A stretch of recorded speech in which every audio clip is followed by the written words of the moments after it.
Mon parcours a débuté sur l'île méditerranéenne de Corse, en 1769.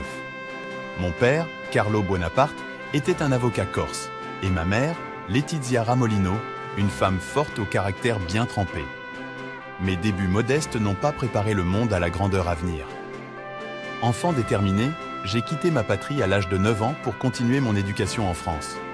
Mes camarades de classe se moquaient de mon accent corse, mais ma détermination était inébranlable. À seulement 16 ans, je suis entré à l'école militaire de Brienne.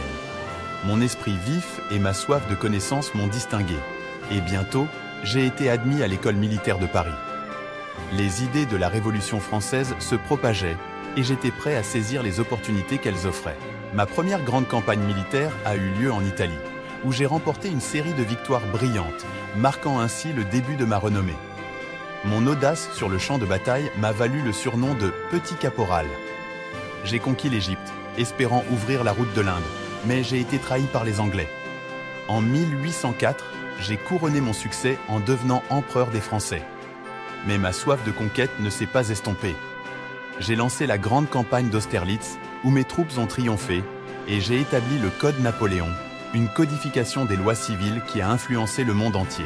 Mais la guerre incessante m'a poussé à commettre des erreurs.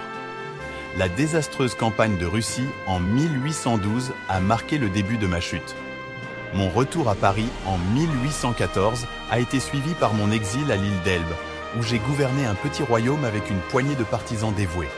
Cependant, mon histoire n'était pas terminée. En 1815, j'ai fait un retour audacieux en France, connu sous le nom des 100 jours.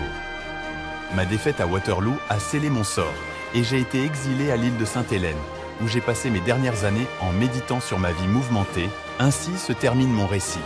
Une vie marquée par des sommets de gloire et des abysses de désespoir. Mon nom demeure gravé dans les pages indélébiles de l'histoire. Un homme qui, par sa détermination et son audace, a façonné le destin de l'Europe et du monde.